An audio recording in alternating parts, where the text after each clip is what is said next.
लेकिन सर आपको नहीं लगता है कि जिस धैर्य की हम बात कर रहे हैं, टाइम की हम बात कर रहे हैं, पेशेंस की, ये तो आजकल लोगों के अंदर है नहीं। अब मान लीजिए कोई बिजनेस किसी ने खोला, वो मान लीजिए मैं कहती हूँ कि कोई फूड कॉर्नर किसी ने खोला, अब वो 10 दिन उसको चला रहा है, कोई नहीं आया। चाय का ठेला खोला, नहीं आया चाय पीने के लिए। आजकल पेशेंस खत्म हो गया है। वो क्या कर रहा है, 10 दिन तो चला रहा है, फिर कह रहा है नहीं चल रहा है यार, बिजनेस नहीं चल रहा, बंद करते हैं, कुछ और देखते हैं। तो ये भी तो गलत हुआ। फिर ये तो आगे कुछ और करोगे तो वो भी नहीं चलेगा, फिर कैसे होगा? देखिए, ये अगर आप, मैं इसको कहता हूँ बम्बल टिंडर जैसे ना, वो एप्स होती है ना कि गए, डेट किया, फिर वापस छोड़ दिया, फिर डेट किया, फिर वापस छोड़ दिया। तो ये जो नॉन कमिटल बिहेवियर है ना, इससे आप वेल्थ क्रिएट नहीं कर सकते। आपको कमिटमेंट करनी पड़ती है। अगर आपने आज चाय का ठेला खोला है तो पहले दिन वो नहीं चलेगा। डॉली चाय वाला पहले दिन डॉली चाय वाला नहीं बना। वो 14 साल उधर खड़ा था, 14 इयर्स, और उसके बाद जाके उसकी चमकी। और वो भी कब चमकी, जब उसने अपने आप को अपस्किल किया, अपने आप को इंप्रूव किया, एंटरटेनमेंट करना चालू किया, लोगों को अलग तरीके। पहले दिन जब उसने एंटरटेनमेंट किया होगा, तो आपको क्या लगता है कंचन जी कि क्या हुआ होगा वहां पे? सब बोलेंगे गधा है, पागल है, हंसे होंगे सब उस पे। उसने दूसरे दिन फिर से किया, तीसरे दिन फिर किया, 1 साल किया, 2 साल किया, फिर वो ट्रेंड बन गया, फिर बिल गेट्स आ गए और उनकी चमक गई। आज वो कहीं जाने का 5 लाख रुपए लेते हैं, और लोग कहते हैं देखो कैसे लोगों को भी 5 लाख मिला। अरे कैसे लोगों को सल्यूट है उसको। तुम टिक्के तो दिखाओ इतने साल, जितने साल वो टिका है ग्राउंड पे। बिल्कुल सही, बिल्कुल सही। तो पॉइंट ये है कि आप अगर किसी चीज को भी टाइम नहीं दोगे तो वो चीज बड़ी हो ही नहीं सकती है। आपको उसको टाइम, एनर्जी देना पड़ेगा, और हर बार एक ही प्रश्न इंप्रूव करना पड़ेगा, मैं कैसे इंप्रूव करूं। अगर मेरे ठेले पे कंचन जी नहीं आ रही है तो मैं ऐसा क्या करूं कि वो आए। बिल्कुल। मैं आपको तो जाके कॉलर पकड़ नहीं सकता, आओ आओ आओ आओ। तो मैं क्या करूंगा, मैं कुछ ऐसी चीजें करूंगा जो आपको एंगेज करेंगे, इंप्रूवमेंट करूंगा, अपने आप में इंप्रूवमेंट लाऊंगा। तो आप बोलोगे नहीं नहीं यार, ये दुकान अच्छी लग रही है, चलो ठीक है। तो आपको अपनी टेक्निक्स डालनी पड़ेंगी। सो कोई भी व्यक्ति अगर टाइम नहीं देगा, वो बड़ा नहीं बन सकता।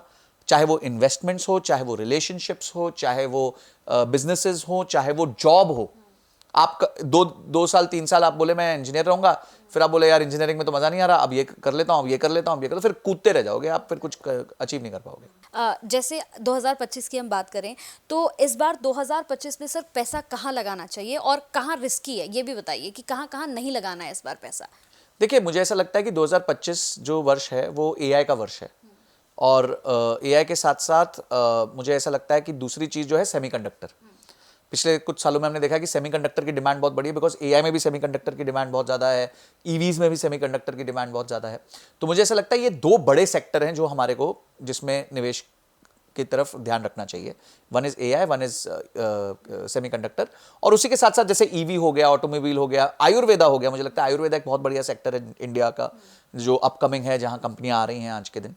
सो आई थिंक ये सारे सेक्टर्स हैं जहां पे हमें जो है निवेश करना चाहिए। इन टर्म्स ऑफ सेक्टर्स जहां मुझे लगता है कि थोड़ी परेशानी है इस टाइम पे, देखिए हमें गवर्नमेंट का देखना पड़ेगा। गवर्नमेंट क्या कह रही है? गवर्नमेंट कहती है कि जीएसटी बढ़ा दो, जीएसटी बढ़ा दो, टैक्स बढ़ा दो। इसका मतलब आपके जेब में कम पैसा रहेगा, या आप जो खरीदने जाओगे वो महंगा होगा। तो इससे क्या होगा कि आप कम खरीदोगे। तो आप क्या कम खरीदोगे? नॉर्मल चीजें, एफएमसीजी कम खरीदोगे। तो आप पीछे देखोगे एफएमसीजी की कंपनियां बहुत बुरी तरह गिरी। क्यों गिरी? क्योंकि स्पेंड ही नहीं कर रहे लोग अब, और ऐसे कोई दिख रहा नहीं है कि गवर्नमेंट ने अचानक से टैक्स 20% कम कर दिया कि स्पेंडिंग बढ़ जाएगी। पर गवर्नमेंट कहां फोकस कर रही है? गवर्नमेंट फोकस कर रही है road, highway, bridges, infrastructure, railways. तो आपको क्या करना है? आपको भी वहीं फोकस करना है। तो हमें बहुत सिंपल है, गवर्नमेंट का फोकस कहां है ना, वहां आप अपना निवेश करो, वहां आपको पैसा बनना ही बनना है लॉन्ग टर्म में। इसके साथ आपने सर बहुत बार बात की है लॉ ऑफ अट्रैक्शन की। हाँ। इसको लेकर मैं जानना चाहूंगी कि क्या है, मतलब लॉ ऑफ अट्रैक्शन, अगर बिजनेस की बात करें, इन्वेस्टमेंट की बात करें, तो क्या है इसका इफेक्ट, क्या है? लॉ ऑफ अट्रैक्शन मैजिक है। ऐसा मैजिक है जो लोग बिलीव नहीं करते। अच्छा। और मुझे ऐसा लगता है कि वो मैजिक ऐसा है जो सबको अपनी लाइफ में जरूर लाना चाहिए। आप कई किस्से सुनोगे, कहानियां सुनोगे जहां लॉ ऑफ अट्रैक्शन ने लोगों की जिंदगी बदली है। अच्छा। जिम कैरी एक बहुत फेमस एक्टर हैं, बहुत हंसाते हैं लोगों को। जब वो 1990 के टाइम में उनके साथ पास कुछ भी नहीं था, उन्होंने अपने आप को एक चेक लिखा $10 मिलियन का। अच्छा। 5 साल बाद का। और उस पर नीचे लिखा रीजन क्या है? एक्टिंग सर्विसेज रेंडर्ड, यानी कि मेरी एक्टिंग की सर्विसेज के लिए मुझे $10 मिलियन मिलेंगे। अच्छा। 5 साल बाद। और डॉट 5 साल बाद उनको वो मूवी मिली डम एंड डम्बर, जिसमें उनको $10 मिलियन का चेक मिला। अब आप क्या बोलोगे इसको? और ये उन्होंने खुद बोला है, मैंने तो बोला नहीं, उन्होंने खुद ये साक्षात आके बात बोली। तो जब भी आप कोई चीज विजुअलाइज करोगे ना, तो there is a better chance of you achieving it. अब लोग है अगर ऐसे ही होता तो हम भी अमीर हो जाते थे। तो आप अगर सोचो, मैं कहता हूं कि attraction without action is time pass. अगर आपने लॉ ऑफ अट्रैक्शन के हिसाब से ये सोच लिया, जी मैं अगले 3 साल में अपने लिए 50 लाख रुपए की वेल्थ बनाऊंगी, ठीक है, लेजिटिमेट बात है, ऐसे कोई बहुत ओवर द टॉप तो थॉट प्रोसेस नहीं है। अब वैसे जैसे आप ये करोगे, अब उसके बाद एक्शन लेना पड़ेगा। अब इसका एक्शन क्या होगा? आपको अपनी इनकम बढ़ानी पड़ेगी, आपको अपनी सेविंग्स बढ़ानी पड़ेंगी, आपको अपने इन्वेस्टमेंट्स को बेटर करना पड़ेगा, टैक्स को ऑप्टिमाइज करना पड़ेगा। ये सारी चीज़ें आप सीखोगे। आप अब जाओगे यूट्यूब पे, मैं अपनी स्किल को कैसे इंप्रूव करूँ, आप जाके चेक करोगे कि मैं अपनी बजटिंग कैसे अच्छी से कर लूँ।